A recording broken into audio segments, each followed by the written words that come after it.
Mesiyata d'Ishmaya, Masechet Baba Kama, Daf Tedvav. Nous commençons Daf Dalet Amud Bet, 5 lignes avant la fin, Alpi Edim. Donc nous avons vu dans la Mishnah, Shum Kesef, Shave Kesef, donc l'évaluation du dégât, doit se faire devant un Beddin, et sur le témoignage de deux témoins, Benechorim, libres, et Benebrit, et d'alliance, c'est-à-dire Benechorim pour exclure les esclaves, Benebrit pour exclure les non-juifs. La Gemara explique que signifie Alpi Edim, Prat, on veut exclure les modés biknas. C'est-à-dire le cas où un homme reconnaît le knas, qu'il doit payer une amende, modé biknas, patour, plus encore modé biknas, un homme reconnaît qu'il doit payer un knas vers Hakar Baouedi, mais ensuite les témoins sont venus l'accuser, il est aussi patour. Donc la Mishnah vient nous dire quand est-ce qu'on doit payer un dégât, quand est-ce qu'on se doit de rembourser. C'est seulement si c'est sur le témoignage de deux témoins et on vient exclure le cas où un homme est venu avouer. Si un homme vient avouer qu'il a donc l'obligation de payer, et dans le cas où c'est une amende, nous verrons qu'est-ce qui est considéré comme knas, qu'est-ce qui est mammon, mais dans le cas où c'est un knas, même si ensuite viennent des témoins, il est patour. Dit la Gemara, seulement c'est une marloquette. Est-ce que modé biknas, arkar boedim, il est chayav ou pas? Le digne de modé biknas, on peut le retrouver, par exemple, un homme a volé. Si on retrouve l'objet volé chez lui, il doit payer le kefel, le double. Lorsqu'il vient avouer, j'ai volé, il ne paye pas le kefel, il paye juste le keren, ce qu'il a volé. Mais juste après viennent deux témoins dire non, on a vu l'objet chez lui. Est-ce qu'il doit payer le knas ou pas?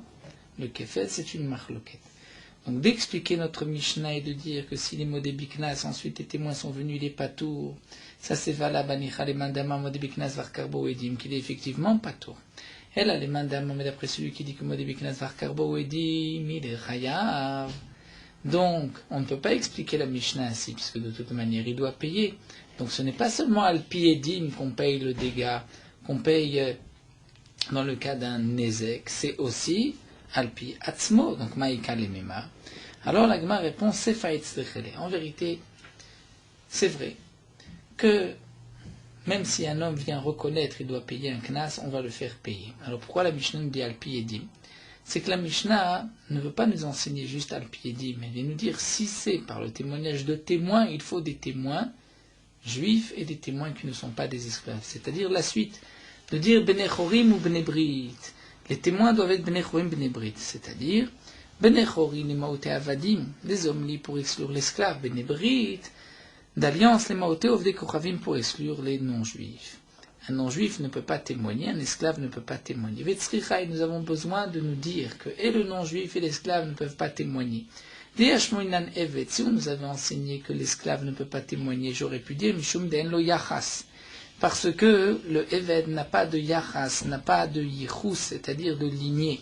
Le fils de l'esclave n'est pas rattaché à son père, puisque à propos des esclaves, c'est marqué Am Achamor. Donc Im Achamor, on est d'Oresh Am Achamor, le peuple qui ressemble à l'âne. Un esclave qui a un enfant, cet enfant n'est pas appelé le fils de son père. Donc, puisque le Eved n'a pas de Yachas, c'est peut-être pour cela qu'il est pas sous l'Aïdout, Avan Nochi, mais un non-juif, Yesh le Yachas. Le fils d'un non-juif est appelé au nom de son père. Comme on le retrouve dans les Psukim, Rashi nous rapporte un pasuk de Adrimon, ben Tavrimon, ben Chazael.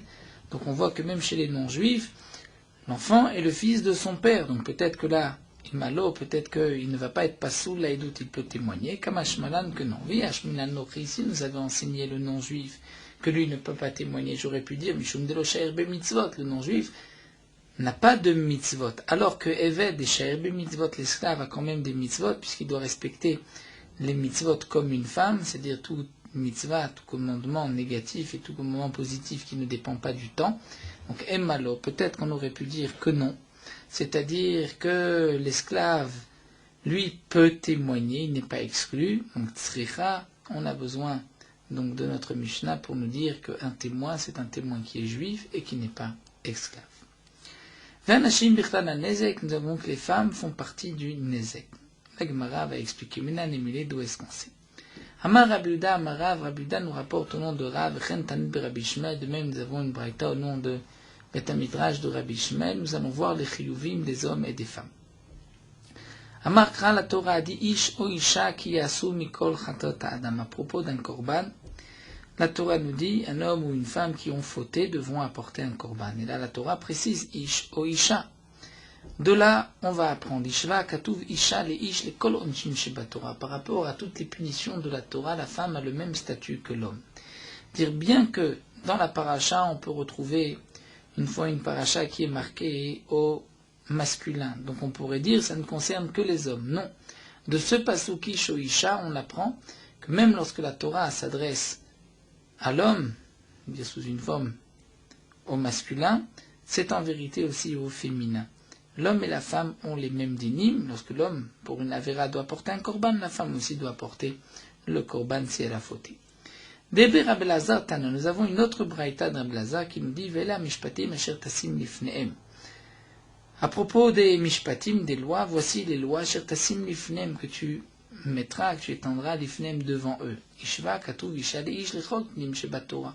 Par rapport à tous les dinim mamonot d'un homme vis-à-vis de son prochain, soit dans le vol, dans la vente, la Torah donne à l'homme et à la femme le même statut. Asher tasim lifnehem.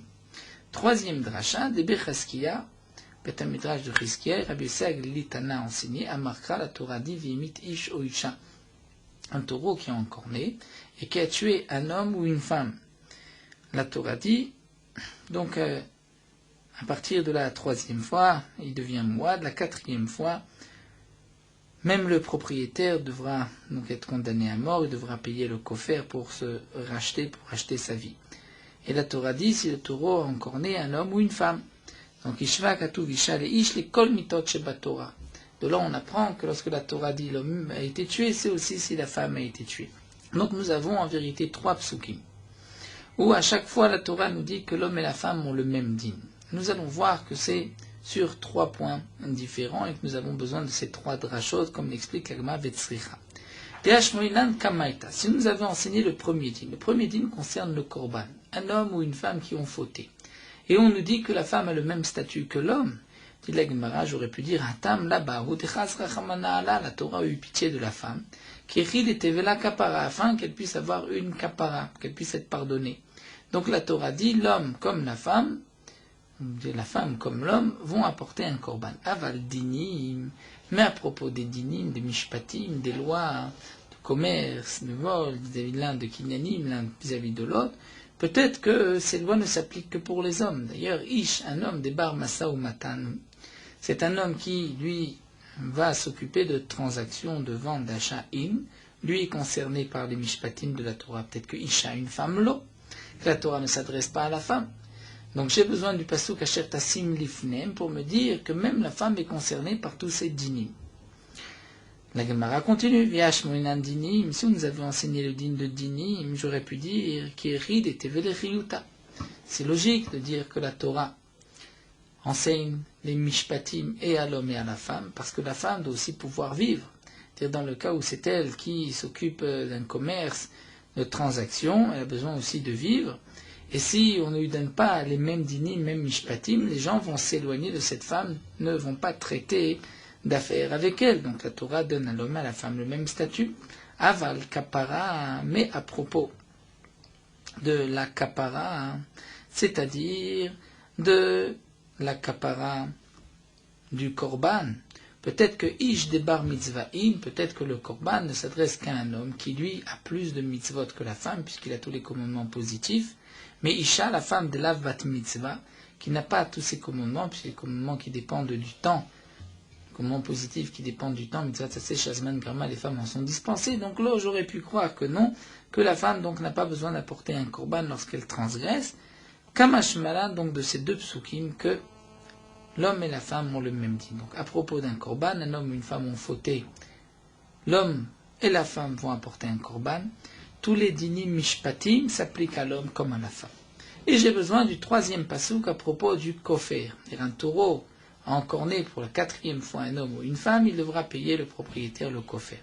Si nous avons enseigné juste ces deux dynimes-là, de kapara que lui doit apporter un korban, la femme doit apporter un korban. Les mishpatim, qu'elles comme lui sont tenues par les mishpatim, donc j'aurais pu dire acha mishum kapara, vacha mishum chiyuta. Dans un cas, c'est que la Torah veut que la femme ait une kapara, soit pardonnée. Dans l'autre cas, la Torah veut que la femme puisse avoir une chiyuta, puisse vivre, que les gens ne s'éloignent pas d'elle. Avalinyan katala, mais à propos d'un taureau qui a tué une femme, j'aurais peut-être pu dire ish de bar mitzvah le shalem kofer, un homme qui a plus de mitzvot que la femme. Là, le propriétaire du taureau devra payer le kofer. Pourquoi? Il payera le kofer aux héritiers de cet homme-là, parce que, à cause du taureau, l'homme ne pourra plus, une fois mort, accomplir des mitzvot. Aval, mais la femme, Isha, l'eau, étant donné que la femme n'a pas les mêmes mitzvot, peut-être que lorsqu'elle est morte, il n'y a pas de kofer, puisqu'on ne l'empêche pas de faire autant de mitzvot. C'est vrai que la femme a des mitzvot, mais puisqu'elle n'en a pas autant que l'homme, peut-être que, dans ce cas-là, il n'y a pas de kofer. C'est sûr que on pourrait approfondir les svarot de la Gemara. Pourquoi dans un cas oui, dans un cas non? Il y a donc à chaque fois une explication plus profonde. On ne va pas rentrer dans les détails. Donc d'une manière générale, dit la Gemara, on aurait pu dire que l'homme, puisqu'il a plus de mitzvot que la femme, puisqu'il a aussi des mitzvot à ses chazman grama, donc lorsqu'on le prive de ces mitzvot-là, c'est pour cela qu'on doit payer un kofer, mais la femme, puisqu'on ne la prive pas de ses mitzvot, donc peut-être qu'il n'y a pas de kofer, la Torah dit si un taureau a tué une femme, il faut aussi payer le kofer. Viashmoinan kofer, et si on nous avait enseigné qu'à propos du kofer, si un taureau a tué un homme, a tué une femme, le propriétaire du taureau payera le kofer, j'aurais pu dire Mishum di Kaibud Neshama, parce qu'après tout, c'est une âme qui a été perdue. Donc le propriétaire du taureau doit avoir une kapara, il doit payer le kofera valanetarte. Mais ces deux-là, c'est-à-dire dans le cas d'un homme ou une femme qui ont transgressé, dans le cas des mishpatim, de l'ekaïbud neshama, où là il n'y a pas d'âme perdue, la femme n'est pas morte, Emma, on aurait peut-être pu dire que l'eau, que non, c'est-à-dire qu'elle n'a pas, elle n'a pas les mêmes dînes que l'homme, donc tsricha, j'ai besoin des 3 psukim pour me dire que l'homme et la femme ont les mêmes dinim. Donc comme nous l'avons expliqué, nous l'avons vu ici, ce que la Mishnah veut nous dire, Vanashim bichlan nezek, comme nous disent les Rishonim, c'est aussi bien si c'est la femme ou le taureau de la femme qui a endommagé, ou si le taureau d'un homme a endommagé une femme, ce qui appartient à une femme, les dinim sont les mêmes. On poursuit, un Nizak va mazik betashloumim, nous avons vu dans la Mishnah que le Nizak, celui qui a été endommagé, le mazik, le propriétaire du taureau qui a endommagé, betashloumim, tous les deux sont betashloumim, c'est-à-dire tous les deux vont, on peut dire, vont participer au paiement. Nous allons voir l'explication de cette Mishnah à travers une machloquette bien connue entre Rav Papa et Rav Huna ber Rav Yehoshua concernant le Chatzi Nezek. La Torah nous a dit que lorsque un taureau a encorné, les 3 premières fois, on ne paye que Chatzi Nezek, la moitié du dégât, étant donné qu'il est tam. C'est simple, on ne savait pas qu'il allait encorner. Mais à partir de la 4e fois, puisqu'on a averti le propriétaire, il est mouad, on a averti le propriétaire, le taureau, ça nous le verrons aussi par la suite, le propriétaire du taureau, si son taureau commet un dégât pour la 4e fois, il devra payer Nezek Shalem. La question est de savoir le Chatzi Nezek. Est-ce que c'est Mammon ou Knas? Est-ce que c'est une amende? Est-ce qu'en vérité, les 3 premières fois, il ne devrait rien payer du tout, et là la Torah dit tu payes Chatzi Nezek, ou bien il devrait payer tout le Nezek, et la Torah dit tu ne payes que Chatzi Nezek. Quelle est la différence si on dit que c'est Knas ou Mammon? C'est comme nous l'avons vu, si le propriétaire du taureau vient avouer au Bédine, vient dire mon taureau endommagé pour la première fois, pour la 2e, la 3e fois, est-ce qu'il doit payer Chatzi Nezek ou pas? Si on dit que c'est un Knas, une amende, Modébi Knas Patour. Si on dit que c'est Mammon, c'est-à-dire de l'argent, en vérité il doit tout payer, mais on lui a fait une réduction, mais il a endommagé, donc il paye. C'est Mammon, même s'il avoue, il doit payer le Mammon. C'est la machloket. Itmar palgan niska, la moitié du Nizek, Rav Papa amar Mammona, et Rav Huna ber Rav Yehoshua amar Knasa. Rav Papa dit c'est Mammon, Rav Huna dit c'est Knasa. Rav Papa amar Mammona. Pourquoi Rav Papa considère que c'est Mammon? Parce qu'en vérité, Rav Papa nous dit que ça va. Stam shvarim la vecheskar shimurkem. Un shor, en général, il n'est pas vecheskar shimurkem, il n'est pas gardé. Un taureau, par sa nature, peut encorner, peut endommager. Et donc, dès la 1re, la 2e, 3e fois, tu devais faire attention à ton taureau. Si ton taureau a encorné, tu dois payer le Nezek Shalem. Bedinu de Baïchoumé coulé, tu dois tout payer, puisque la nature d'un taureau, c'est d'endommager, c'est d'encorner, donc tu devais le garder. Alors pourquoi tu ne payes que la moitié? C'est que Rahmana ou Dechasalea, la Torah a eu pitié de toi, Dakateloyed, puisque tu n'as pas été encore averti. D'une certaine manière, ce n'est que la première, deuxième ou la troisième fois. Mais le taureau a une nature d'encorner. Donc, lorsque tu payes la moitié du dégât, c'est mammon, c'est-à-dire ce que tu as endommagé, tu le payes. Seulement, tu as une réduction de 50%. Ravuna, Beri de Rav Yeshua dit non, c'est knasa, c'est une amende. Parce que Kassavar, Stan Shvarim Becheskat Shimur Kaime. Un taureau, par sa nature, ne va pas encorner. Ou Bedinu de le Shalem Klal. Et en vérité, Bedinu, théoriquement, tu ne devrais rien payer du tout, puisque ton taureau, par sa nature, ne doit pas endommager. Donc tu n'es pas responsable si le taureau a encorné. Seulement, Rachamana ou Dekanse, la Torah t'a imposé cette amende, tu payes Khatzinezek, pourquoi? Qui hérite de l'intérêt des Torah, pour que tu puisses quand même garder ton taureau, même si c'est vrai qu'il se garde tout seul, et qu'il n'a pas de nature encornée, mais malgré tout, tu dois un minimum le garder. Donc c'est un knas, c'est une amende. Puisque c'est une amende, si tu reconnais que ton taureau a encorné, tu es patour, modé biknas patour. Donc voici une marloquette, est-ce que Khatzinezek c'est knas, une amende, ou c'est mammon, c'est le dégât que tu dois payer, seulement on t'a fait une réduction. Tanan. Nous allons essayer d'apporter une preuve de notre Mishnah. C'est marqué Nizak va Mazik Betashlumim. Le Nizak et le Mazik vont tous les deux participer au paiement. On parle certainement d'un taureau tam.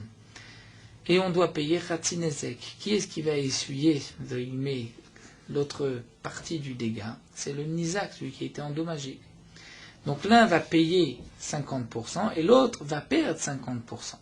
Si tu dis que, comme dit la Gemara, nous allons voir, si tu dis que Palganiska Mamona et Khatzinezek c'est de l'argent, en vérité tu dois tout payer, seulement la Torah t'a fait une réduction. Donc Aïnou Desher Nizak Betashum, on comprend pourquoi on considère que le Nizak, qui lui va essuyer 50%, fait partie aussi du paiement.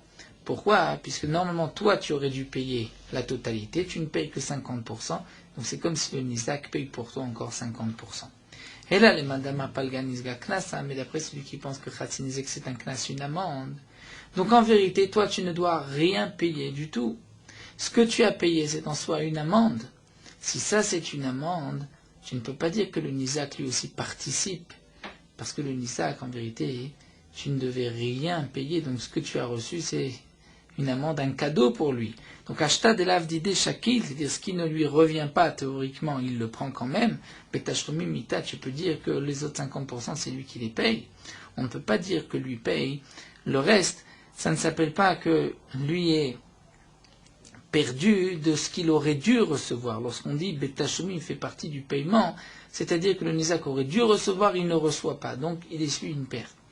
Dans le cas où il ne devait rien recevoir du tout, c'est vrai que c'est lui qui perd tout. Mais ça ne s'appelle pas Betashlomi, ça ne s'appelle pas qui participe. Betashlomi, nous explique Rashi, c'est que lui devrait recevoir et il ne reçoit pas. Donc ça ne s'explique que si on dit Palganiska Mamuna. Si on dit Palganiska Knasa, ce n'est pas que il participe parce qu'il a perdu, au contraire, il n'a rien perdu de ce qu'il aurait dû recevoir. Alors la Gemara répond non, l'onitzrecha. L'explication de la Mishnah Nizak va Mazik Betashomim, il faut le comprendre comme nous l'avons vu plus haut, les Prat Nevela. C'est-à-dire que le taureau qui a encorné un taureau dont la valeur est de 1000. Ce taureau, une fois encorné mort, ne vaut plus que 200. Entre le moment où il a été encorné, il vaut 200, et le moment où on va discuter devant le Beddin, le taureau mort a un peu pourri, a perdu de sa valeur, il ne vaut que 50. Donc il y a là 150. Ces 150, qui est-ce qui va les perdre? Qui est-ce qui va être responsable? C'est le Nizak, comme nous l'avons vu. Donc ça, c'est ce que le Nizak est Betashlomi. Donc un taureau qui a encorné, un taureau qui vaut 1000. Si il est tam, il payera Khatzinezek 500. S'il est moide, il payera 1000.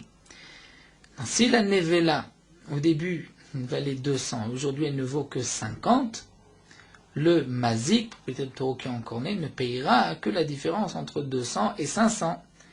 mais les 150 du prat nevela, de ce que la nevela a perdu de sa valeur, ça c'est le nizak qui va donc payer, qui va donc essuyer cette perte, et c'est ce que l'on veut dire, hanizak ve'amazik betashlumin. Mais demande Agma, prat nevela, ça nous l'avons vu, à Tanele Recha, puisque dans la Recha on avait vu tashlumin nezek, et on avait expliqué que tashlumin nezek, c'est-à-dire compléter le dégât, mais la mettre devant la planche à balim et taplim banevela. Donc c'est déjà enseigné. Pourquoi l'enseigner encore une fois? L'Agma répond Chadabetam et Chadabemouad. Il est nécessaire de le dire une fois à propos d'un taureau tam et une fois à propos du mouad. Vetzricha, et j'ai besoin de le dire. Diashmoinan tam, si on m'avait dit à propos d'un taureau tam que le prat nevela, la perte, que la nevela de la bête, ce qu'elle a perdu entre-temps, c'est le nizak qui va payer, j'aurais pu dire, ça se comprend, parce que comme le taureau n'est pas encore mouad, donc c'est le nizak qui va perdre la différence. Aval mouad, mais dans un taureau mouad, et malo, peut-être que là, étant donné qu'il est mouad, il a été averti, peut-être que c'est le mazik qui est responsable de tout et qui payera aussi le prat nevela, comme Ashmanan que non. Viashmoinan, inversement, si nous avons enseigné mouad, on peut dire Mishum de Kameshalem Koulé, étant donné qu'il paye tout. Donc c'est pour cela que le prat nevela, c'est le nizak, quand même le nizak doit s'occuper de la nevela, puisque le mazik va tout payer. Aval tam, où il ne paye que la moitié, peut-être que c'est le mazik qui doit s'en occuper, Malo, donc tzricha de nous dire que dans tous les cas c'est le nizak. On revient à notre question, à notre marloquette, est-ce que Khatsinezek c'est Mammon ou Knas? Tashma l'agma apporte une preuve. C'est marqué. Ma ben tam les mouad, quelle est la différence entre un taureau tam, 3 premières fois, et mouad, averti, simple et mouad. Shatam, meshalem Khatsinezek migoufo, le tam paye la moitié du dégât migoufo de son corps. C'est-à-dire, si le taureau ne vaut pas plus que la moitié du dégât, il ne payera pas plus que cela. Un taureau qui vaut 200, qui est encore né, un taureau qui vaut 1000, le Khatsinezek c'est 500, il ne payera pas 500, il ne payera que 200 en fonction du prix de ce que le taureau qui est endommagé vaut. Ça c'est Meshalem Migoufo. Mouad, il est Meshalem Nezek Shalem, le plein tarif, Mina Aliyah, c'est du meilleur des biens du Mazik. Donc on ne regarde pas le prix du taureau, tu as endommagé un taureau qui vaut 1000, tu payeras de tes biens 1000, même si le taureau ne vaut que 200. Veimita, nous dit l'Agma, si vraiment il y a cette différence, c'est de dire que Khatsinezek c'est Knas, donc si Khatsinezek c'est Knas et que Modibi Knas Patour, on devrait faire cette différence, que Tam, si je viens avouer que mon taureau encore né, je ne paye pas, moi, même si je viens avouer, je paye, puisque c'est Mammon. Donc demande à l'Itné, on devrait enseigner Nameha, celle-ci aussi, Tam, et le Meshalem al Piatzmo, on ne paye pas al Piatzmo, lorsque lui-même vient avouer, puisque c'est Knas, et moi, Meshalem al Piatzmo, pourquoi ce n'est pas mentionné, si vraiment Khatsinezek c'est un Knas? L'Agma répond, Tana Veshir, c'est vrai, le Tana aurait pu l'enseigner, mais il a laissé ce cas-là. Demande l'Agma, Maïshir de Aïshir, qu'est-ce qu'il a laissé pour dire qu'il a laissé cela aussi? Comme nous l'avons vu déjà plusieurs fois, le klal dans le chat, c'est que si le Tana a oublié une seule chose, laissé une seule chose, c'est qu'il l'a laissé volontairement pour l'exclure. S'il y a plusieurs choses, on peut dire qu'il ne voulait pas tout rapporter. Alors qu'est-ce qu'il a laissé? Pour dire ça aussi, il a laissé, l'Agma répond, Shir Khatsi Kofer, il a laissé la moitié du Kofer. C'est-à-dire que un mouad qui a tué un homme, donc à partir de la 4e fois, le propriétaire paye le Kofer, mais un tam, on ne paye pas même le Khatsi Kofer. Voici une différence qui n'est pas mentionnée. La Gemara dit non. Imishum Khatsi Kofer laf shiur, si ce n'est que cela, on peut dire que ce n'est pas un shiur. Pourquoi? Hamane Rabbi Yossi Aglili, on peut dire que l'auteur de la Mota c'est Rabbi Yossi Aglili, Damar Tam Meshalem Khatsi Kofer. Rabbi Yossi Aglili pense qu'un taureau tam paye effectivement la moitié du Kofer. Moi, c'est Kofer Shalem, et tam c'est Khatsi Kofer. Si c'est ainsi, d'après Rabbi Yossi Aglili, ce n'est pas un cas que le Tana n'a pas enseigné, puisque lorsque le Tana a enseigné que le tam paye Khatsinezek et le mouad Nezek Shalem, on comprend aussi que le mouad paye le kofer tout entier et le tam Khatsi kofer. Donc, c'est vrai que si l'auteur du Tana, l'auteur c'est Rabbi Yossi Aglili, il n'y a pas de shiur, il n'y a qu'une seule chose qu'il a oubliée, ce serait donc Meshem al Piatzmo ou pas. Donc la Gemara n'a toujours pas de preuve. On peut dire que c'est Rabbi Yossi Aglili, on peut dire que ce n'est pas Rabbi Yossi Aglili. Mais la Gemara a voulu juste donc dire la question de Khatsi Kofer n'en est pas une, puisqu'on peut expliquer d'après Rabbi Yossi Aglili. Malgré tout, nous n'avons pas de preuve d'ici, est-ce que c'est Mamona ou Knasa. Tashma, la Gemara nous apporte une autre preuve. Emit Shori et Plouni. Un homme vient dire, mon taureau a tué un tel. O Shoro shel Plouni, ou mon taureau a tué le taureau d'un tel. Areze Meshalem al Piatzbo. On devra payer sur son aveu, sur ses paroles. Donc il devra payer le kofer ou le prix du taureau. Maïlav, nous dit la Gemara, n'est-ce pas qu'ici on parle dans un cas de tam, d'un taureau tam, et le taureau tam, il payera Chatzi Kofer, d'après Rabbi Yossi Aglili. Et donc on dira, Himit Shori et Pluni, dire mon taureau tam a tué un tel, je dois payer Chatzi Kofer, tu payes Chatzi Kofer. O Shoroshel Pluni, où ton taureau a tué le taureau, je viens de dire mon taureau a tué le taureau de un tel, et donc je dois payer Chatzi Nezek, et là, Meshalem al Piatzmo, sur mon aveu, je paye. Donc, ça veut dire que Chatzi Nezek, c'est Mammon, puisque lorsque j'avoue, je paye. La Gemara répond l'eau. On peut expliquer cette Mishnah en disant Bemouad, qu'on parle d'un taureau Mouad. Je viens dire mon taureau a tué un tel, et donc je dois payer le kofer, ou mon taureau a tué le taureau d'un tel, je dois payer Nezek Shalem. Et là, je paye effectivement sur mon aveu. Demande la Gemara à Valtam Maïm. Alors quel serait le din d'après toi si le taureau est tam? Achiname, tu vas dire d'En Meshem al Piatzmo qui ne paye pas sur son aveu parce que c'est Chatzi Nezek, c'est un knas. Alors Iachi, c'est ainsi à des Tane Sefa. Dire dans cette breita, il y a une recha et une sefa, comme si le Tana voulait dire dans un cas il paye sur son aveu, dans un cas il ne paye pas. Quel est le cas où il ne paye pas?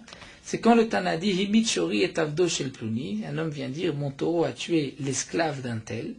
Et lorsqu'un taureau a tué un esclave, il doit payer Shloshim Shkalim, Shloshim Slaim, qui est un knas, parce que même si le taureau ne vaut que 1 dinar, on paye Shloshim Slaim. Et là c'est marqué, il ne paye pas sur son aveu. Donc la question de l'agma est la suivante. Si le Tana veut nous rapporter un cas où on paye sur son propre aveu, et un cas où on ne paye pas sur son propre aveu. Donc le Tana dans un cas va dire, lorsque tu dis mon taureau a tué un tel ou a tué le taureau de Plouni, tu payes sur ton aveu. Lorsque tu dis il a tué l'esclave de un tel, tu ne payes pas sur ton aveu parce que c'est un knas. Donc le Tana cherche un cas où c'est mammon, un cas où c'est knas. Si vraiment le Tana pense que Chatzi Nezek c'est un knas, alors pourquoi aller chercher le cas de l'esclave? Il aurait pu dans le même contexte, l'iflok velit nebedida, dire dans le même din du taureau qui a encore né un autre taureau, c'est ce que parle le Tana au début, il aurait dû dire, Bamed varim amourim, que lorsque je viens dire mon taureau a tué le taureau de un tel, je paye sur mon aveu. C'est lorsque je suis bémouad, aval betam, la eno meshalem al piatzmo. Et donc, le Tana n'avait pas besoin d'aller chercher le cas du Eved. Si le Tana vient chercher le cas du Eved, c'est qu'il ne trouve de cas où on ne paye pas le piatzmo qu'à travers l'esclave et pas à travers le Chatzi Nezek. Donc c'est une preuve que Chatzi Nezek c'est Mammon. L'Agma répond non. Kula bemouad kamayre. Le Tana en vérité, c'est vrai qu'il est d'accord que Chatzi Nezek ça peut être un knas. Seulement le Tana veut nous parler d'un taureau mouad. Donc dans un taureau mouad, dans quel cas je paye sur mon aveu, dans quel cas je ne paye pas. Et si je viens dire mon taureau a tué le taureau d'un tel, là je paye sur mon aveu. Si je viens dire mon taureau a tué l'esclave d'un tel, là je ne paye pas parce que c'est un knas. Donc nous n'avons toujours pas de preuve. On continue. Tashma, voici notre preuve. Zéaklal. Kola meshalem yoter al mashizi keno meshalem beatzmo. Voici la règle. Tout celui qui paye plus que ce qu'il a endommagé, il ne paye pas sur son aveu. Donc l'agma nous dit maïlav, donc tu peux déduire que c'est seulement lorsque tu payes plus, comme les shloshim shkalim du Eved. Le Eved vaut 1 dinar, tu payes shloshim shkalim, c'est un knas, donc si tu avoues, tu ne payes pas. Mais ça nous laisse sous-entendre, maïlav hapachod majizik, si tu payes moins que ce que tu as endommagé, là tu payes. Même al piatzmo, meshalem al piatzmo. Donc, l'agmara, maïlav hapachod majizik meshalem al piatzmo, et donc, cela voudrait dire que Chatzi Nezek, même lorsque tu avoues, tu payes. Donc, Chatzi Nezek, c'est mammon et c'est pas knas. L'agmara dit, non, ce n'est pas une preuve. On va dire comme ça. Lorsque tu payes plus que tu as endommagé, là c'est un knas. Mais lorsque tu payes kemoshizik, comme tu as endommagé, là tu payes al piatzmo sur ton aveu, puisque c'est mammon. Alors nous dit la Gemara, cela voudrait dire que le Tana ne vient pas t'enseigner moins. Il vient te dire, si tu payes comme ce que tu as endommagé, là tu payes sur ton aveu. Mais si tu payes plus ou moins, là tu ne payes pas sur ton aveu parce que c'est un knas. Alors on dit la Gemara, aval pachot ma yachi, named le meshem, tu ne payes pas yachi. Alors pourquoi le Tana l'enseigne sous cette forme en disant, lorsque tu payes plus que ce que tu as endommagé, tu ne payes pas sur ton aveu. Pour me dire quoi? Que c'est seulement lorsque tu payes ce que tu as endommagé que tu payes sur ton aveu. Alors le Tana aurait dû dire, lorsque tu payes ce que tu as endommagé, là même si c'est toi qui avoues, il n'y a pas de témoin, tu payes. Et je comprends que si je paye plus ou moins, je ne paye pas. Donc, Adetani, au lieu de nous enseigner Zak, voici la Kola Meshalem Yoter al Machizik, celui qui endommage plus que ce qu'il a endommagé, ne Meshalem al Piatzmo, il ne paye pas sur son aveu. L'Etna devra enseigner Zak, Kol She'eno Meshalem Kemochizik, de nous dire quand est-ce que tu payes sur ton aveu, c'est quand tu payes ce que tu as endommagé. Et si tu ne payes pas comme ce que tu as endommagé, c'est-à-dire que tu payes plus ou moins, là tu n'es pas chayav sur ton aveu parce que c'est un knas, et là j'aurais compris des mashma pachot ou mashma yoter. Donc puisque le Tana n'a pas dit sous cette forme, le Tana a dit quand tu payes plus que ce que tu as endommagé, c'est un knas et tu ne payes pas sur ton aveu, c'est que le Tana nous laisse sous-entendre que si tu payes moins que ce que tu as endommagé, là dans ce cas-là c'est mammon, et tu payes sur ton aveu. Donc j'ai une preuve que Khatsi Nezek c'est mammon. L'agma dit Tiyufta, c'est effectivement une question sur celui qui a dit knas. Mais la halacha vilcheta palganiska knasa. Alors l'agmara s'étonne. Tu m'as apporté une question contre ce mandamar. Tu me dis que j'ai une preuve que c'est mammon, et tu me dis la halacha c'est knas, Tiyufta vilcheta. L'agma répond oui. Ta'amama yaveti ufta, parce qu'on va reprendre en vérité quelle était ta question. C'est que on a dit dans la Braïta, quand tu payes plus que ce que tu as endommagé, tu ne payes pas sur ton aveu. Ce qui nous laissait sous-entendre que lorsque tu payes moins, tu payes sur ton aveu. Parce que si tu veux dire que lorsque tu payes moins, tu ne payes pas, alors le Tana aurait dû dire, tant que tu ne payes pas ce que tu as endommagé, c'est un knas, tu ne payes pas sur ton aveu. Ça, ce n'est pas une question, nous dit la Gemara. Quelle était ta question? Parce que ce n'est pas marqué tout celui qui ne paye pas comme il a endommagé. Donc, on ne peut pas le dire. Pourquoi? Parce qu'il y a une exception. Il y a le Khatzinzek Tsrurot que nous avons vu. Un taureau qui marche et qui a envoyé un caillou. Ce caillou a cassé un kéli, un ustensile. On ne paye que Khatzinezek, bien que c'est une tolda de Regel. Et il retag mirala, que même que c'est un Khatzinezek, c'est Mamonahu.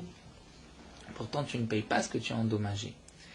Donc, Mishumachi lo katane, c'est pour cela que le Tana ne pouvait pas dire que Kol She'eno Meshalem Kemoshi Izik, dire tout celui qui ne paye pas comme il a endommagé, il ne paye pas sur son aveu. Puisque si quelqu'un vient dire mon taureau a endommagé Tsrurot, il devra payer bien qu'il ne paye pas comme il a endommagé. Donc c'est pour cela que le Tana n'a pas pu dire cette phrase. Il a dit, quand tu payes plus que ce que tu as endommagé, là tu ne payes pas sur ton aveu. Maintenant lorsque tu payes moins, ça tu ne peux rien déduire et on peut maintenir que Khatzinezek Nasa. Non, Tsrurot, c'est vrai que c'est le Mamona. Alors la Gemara conclut, Ashtada Marta Palgan Niska Knasa, puisque nous avons conclu que Khatzinezek c'est un Knas, donc reprenons la svara de Knasa, un taureau, et Becheskat Shimur, c'est-à-dire un taureau, sa nature, il ne va pas encorner.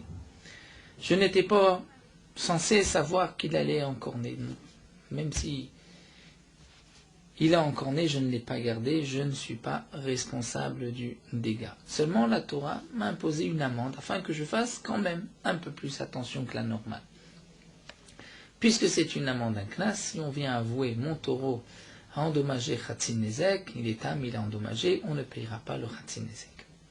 Donc la Gemara nous dit, puisque tu dis Palgan Iska Knasa, nous allons avoir une grande conséquence la halacha concernant Bavel. Puisque dans Bavel, en dehors d'Eretz Israël, comme la Gemara le rapporte au début de Masechet Sanhedrin, les Chachamim de Babel n'avaient pas reçu de smicha. C'est-à-dire pour pouvoir juger dîner mamonot, il fallait recevoir la smicha, c'est-à-dire que le maître donne la permission de trancher, yadin, la permission de trancher dans les dîners mamonot, cette permission qui est donnée de maître en élève depuis Yehoshua bin Nun. Cette transmission de smicha s'est arrêtée après la fin du deuxième Beth Amikdash, donc la smicha que nous n'avons plus aujourd'hui, cette fameuse smicha. Les Chachamim de Babel n'avaient pas la smicha, étant donné que la smicha ne se donne qu'en Eretz Israël, mais ils pouvaient juger en dehors d'Eretz Israël que dîner mamonot et pas dîner knasot. Lorsqu'il s'agissait d'une amende, comme le kefel, comme le ones, le mefaté, comme les cas que nous avons vus au début de la Masechet, Arba vechamisha, ones, mefaté, mais encore d'autres, ça en Babel, on ne pouvait pas les juger. Donc si nous avons un taureau qui a endommagé pour la première fois, la deuxième ou la troisième fois en Bavel, le propriétaire du taureau est patour, puisque les Chachamim de Bavel n'avaient pas la smara, ne pouvaient pas lui imposer un knas, ils ne pouvaient juger que dîner mamoulot, seulement à partir de la quatrième fois. Donc nous dit la Gemara, Hay kalba, un chien d'achal imre qui a mangé, qui a dévoré une brebis, ou shunra, un chat d'achla tarnegola qui a mangé une poule, un coq, meshunehu, ceci est meshuné, c'est-à-dire ce n'est pas habituel, c'est considéré comme différent comme keren, velo magbinan bebabel, et donc en Bavel on ne peut pas faire payer, puisque c'est Khatzinezek et c'est un knas. Va anémilé, mais seulement beravrevé. Si c'est une grosse brebis ou une grosse poule, aval bezoutré, mais des petites brebis, poules, c'est son habitude. Et donc, il est considéré comme mouad dès la première fois. Donc là, nous voyons le digne d'un chien qui a mangé une brebis.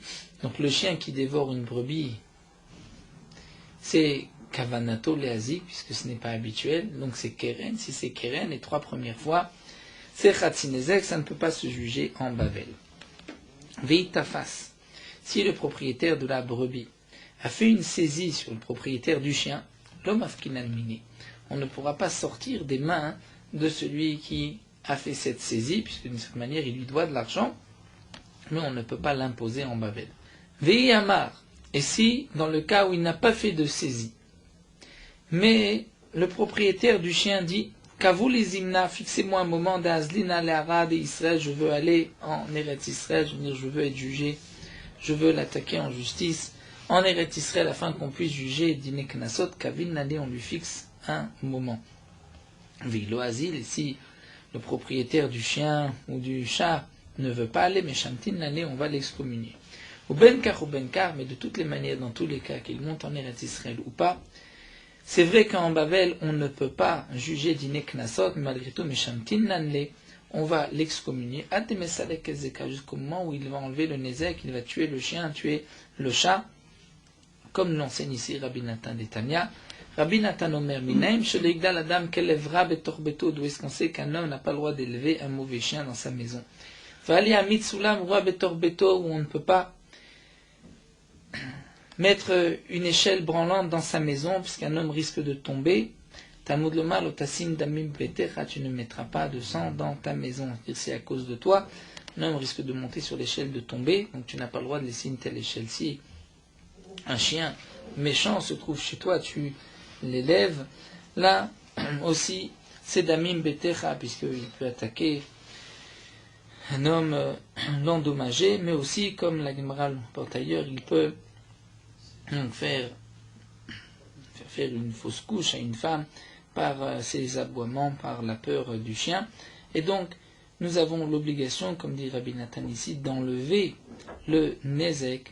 Donc, si un homme a chez lui un chien qui risque de blesser les passants, de faire peur à une femme, c'est Damim Bebetecha, donc il y a une interdiction, il faut les enlever. Et comme on le voit donc ici dans la Gemara, on va même excommunier la personne jusqu'au moment où il va enlever ce Nézek, c'est-à-dire ce chien qui a endommagé, ou ce chat qui a endommagé, même si on ne peut pas le faire payer, on ne peut pas les juger en Bavel, mais on peut l'obliger à enlever la source de dégâts, c'est-à-dire ce chien ou ce chat.